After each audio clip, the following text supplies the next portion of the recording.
이게 당해년도뿐만 아니라 이전에 했던 거 뭐부터 한 3년, 5년 이렇게 가나요? 그렇죠. 최소한 5년 5년. 까지는 이제 문제가 되는 거고 뭐 10년 것까지 그래요. 문제가 될 수 있습니다. 당신의 꿈을 현실로 행복주치 다니쌤. 저도 그렇지만 이제 주변에 다 사업하시는 분들이다 보니 세금을 굉장히 많이 내요. 네. 제가 예전에 직장 다닐 때 몰랐는데 와, 세금 내는 종류가 이렇게 많구나. 짠, 낼 수 있는 세금은 다 내본 것 같아요. 제가 아시는 분 중에 한 분이 사업을 하시는데 돈을 굉장히 잘 버세요. 그리고 굉장히 효자예요. 예. 이제 어머님은 혼자 살고 계신데 전라도에, 이분 이제 서울에 계시거든요. 정말 극진하게 어머니를 잘 모셔요. 그래서 이분이 뭐 생신 때, 또 어버이날 때, 뭐 이렇게 때만 되면 돈을 보내드려요. 예전에 굉장히 가난하셨는데 이제 더 이상 돈 때문에 스트레스 받지 말라고 아주 그냥 풍족하게 보내드리는데, 그래서 얼마나 보내줬는데요? 그랬더니 뭐 어버이날 1,000만 원, 생신 때 2,000만 원, 뭐 그래서 한 해에 보내드리는 게 한 4, 5천 되더라고요. 그래서 제가 아니 그렇게 그냥 계좌로 보내드리면 이거 세금 문제 되지 않아요? 그랬더니 그분이 뭐 여지껏 문제는 좀 없었는데요? 예. 라고 하시더라고요. 예. 정말 문제가 안 되나요? 아마 자녀 입장에서는 용돈으로 이렇게 네, 보내준 용돈. 걸로 이렇게 생각이 돼요. 그렇죠.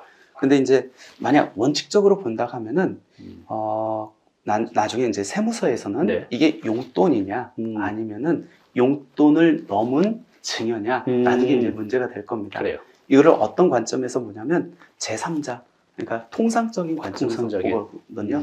보통 그렇게 뭐 1,000만 원씩 1년에 5천만 원씩 용돈으로 주는 분들은 네. 그렇게 많지는 않을 거예요. 그렇죠. 네. 그렇기 때문에 아마 이게 문제가 된다 하면은 과세관청에서는 무조건 증여로 볼 겁니다.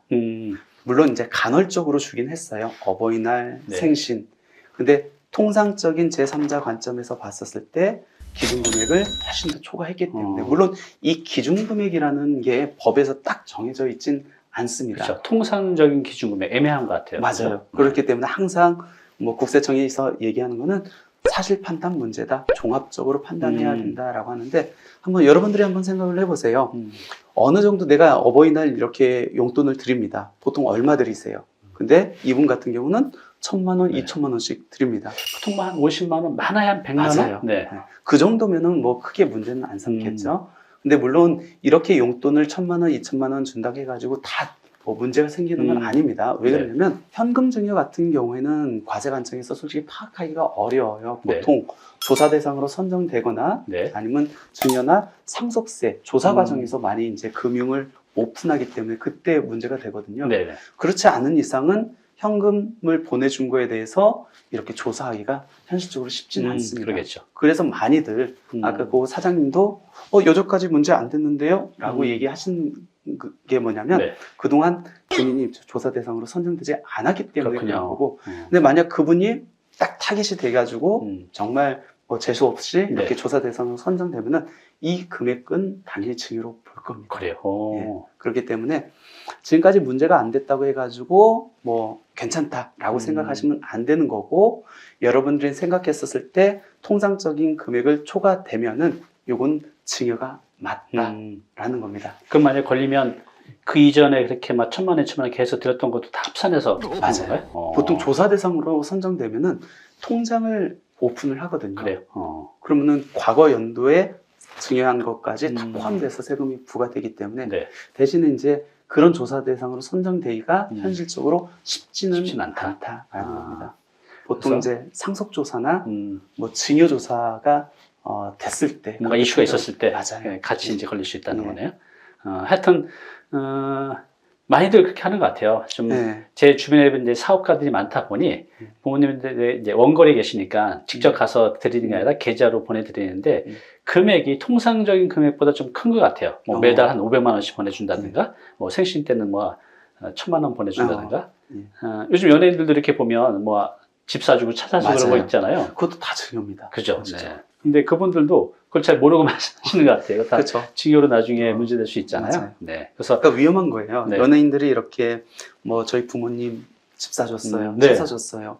물론 다 그게 이제 증여가 되기 때문에 문제를 삼을 수 있기 때문에 그렇죠. 그런 얘기는 개인적으로는 사용자 입장에서는 이렇게 말을 좀 아끼는 게 좋을 것 같은데 이렇게 자랑삼아 많이 네. 말씀하시더라고요. 여하튼 어버이날 또는 뭐 매달 아니면 생신 때 용돈을 이제 계좌로 보내는 거 문제가 없을 수도 있지만 재수가 없으면 또 맞아요. 다른 거하고 이슈가 걸리게 되면 조사 대상이 되고 이게 당해년도뿐만 아니라 이전에 했던 거 뭐 보통 한 3년, 5년 이렇게 가나요? 그렇죠. 최소한 5년 5년. 것까지는 이제 문제가 되는 거고 뭐 10년 것까지 그래요. 문제가 될 수 있습니다. 그런 이슈가 있으시니까 이 부분 꼭 신경 써서 하시기 바랍니다. 통상적인 금액은 상관이 없겠지만 통상적인 금액을 벗어난 뭐 고액을 준다라고 했을 때는 증여 문제가 발생할 수 있을 수 있다라고 염두에 두시면 될 것 같습니다. 여기서 이제 통상적인 게 굉장히 애매한데 맞아요. 한 뭐 100만 원 전후로 보면 되나요? 월? 100만 원까지는 충분히 용돈으로 볼 수 있을 것 같아요. 네. 그거는 뭐 많은 사람들이 그렇게 주고 있을 거고 하니까 천 단위가 넘어간다. 그런 것들은 그래요. 원칙 증여가 맞습니다. 그런데 이제 저는 이런 생각을 해봐요. 저도 이제 오시는 분들이 대부분 은퇴 노 설계해서 오셨기 때문에 나이가 이제 70대이신 분도 많이 계시거든요. 근데 예. 부부 한 달 생활비가 최소 200은 넘어가요. 예. 쥐로 써도. 그러면 부모가 다른 소득이 없으면 자녀 입장에서는 그 매달 200만 원씩 생활비를 드려야 되잖아요. 예. 300이 될 수도 있겠고 몸이 아프시면. 그렇게 300씩 매달 생활비로 드리는 거면 1년이면 3,600만 원.